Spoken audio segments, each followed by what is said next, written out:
کاپیسا کې نږدې 600 نوي پیرودونکي له برېښنا څخه برخمن شول.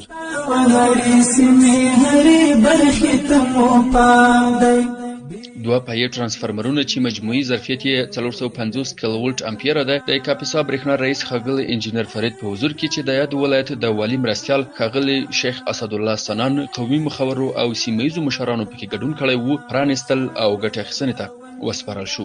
امروز جای خوشی است که ما از مقامات خود، از کلانای خود، از بزرگای خود همون توقعی را که داشتیم برآورده کردن. الحمدلله این سه قریه‌ای که از این برق مستفید میشد، قریه باقرخیل ماسک و قریه ملک محمد خیل و گلبانان پایان و همین شکل تلشیدای اولیا. د کاپیسا د والي مرستیال یاد ولایت د افغانستان برېښنا شرکت د رهبری او د یاد ولایت د برېښنا ریاست مسؤلینو له ځانګړي پاملرنې مننه وکړه او د سیمې اوسیدونکو څخه یې وغوښتل چې د برېښنا له بنسټونو ساتنه وکړي او د برېښنا د لګښت پیسې په وخت سره تحویل کړي.